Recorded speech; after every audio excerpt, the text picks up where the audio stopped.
kia koutou, e te whānau morehu. In this interview, we have a group of lovely ladies who are members of Te Whaea o Te Katoa. Okay, what I'm going to do is I'm going to pan the camera around them. They're going to introduce themselves, starting off with this beautiful lady here. Kia ora te whānau. My name is Leslie Tātaurangi. I'm originally from Ratanapā, have been living in the Waipainamu for the last 35 years. I joined the reo in 1982 and became an official member of Te Whaea o Te Katoa in 1984. My partner is Piri Hill, the bandmaster of Te Whaea o Te Katoa. My whakaaro, my thoughts on this weekend here at Tuahiwi Marae played a big significant role for myself, as Te Reo Hura had come down in 1983.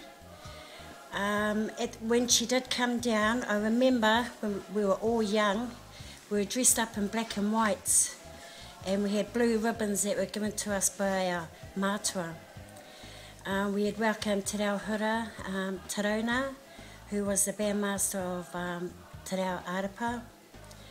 As Te Reo Hura had come to the front door of the old Tuahiwi Marae, she had touched the door handle and she had this burning sensation run up her, and she had feeling in her that our name was being given. Kia ora.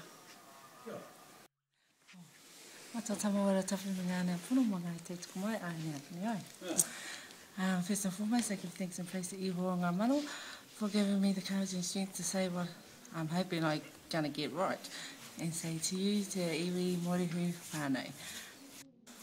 Ko pōai komene ahau. I reside up in Auckland, Papakura, and I joined Te Reo Te Whaea o Te Katoa, became a member November the 8th of 2011. For me, it's been like a roller coaster. When I first started out with my husband on this journey with becoming a reo member,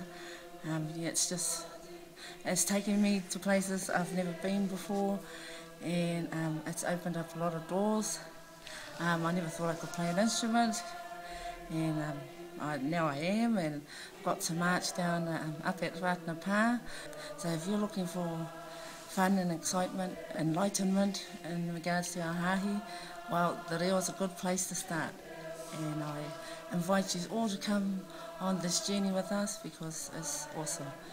Words cannot express what my ngākau is feeling, but yeah, I just hope the wairua gets out there to each and every one of you. Mangai teite ko mai, ai nea kini ai. Kia ora, my name is Whakarongaho Phillips, and I am a member of Te Whaea o Te Katoa. I was blazered November 8th, 2012. I was a previous member of Te Reo Te Ratana Tuatoru, and that was, I'm not going to count how many years ago and reveal my age. No, it was a few years ago.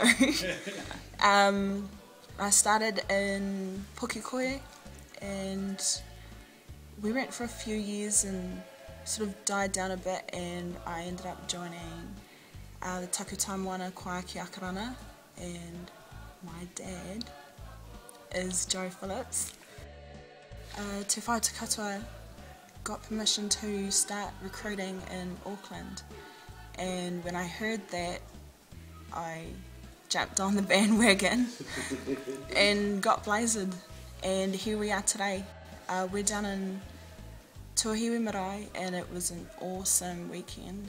We've been here since Saturday morning, and I think all up we've probably had about 7 hours sleep over 3 days. But that's what you do when you get together. You run on wairua, and that's how it is. And it's an awesome, awesome, awesome feeling. That's it from me. Manga tautu kai. Kia ora, ko Terina taku ingoa. Terina Iwin. I come from Mirihuku. I'm in Te Whaea o Te Katoa. Got ordained last year on the 8th.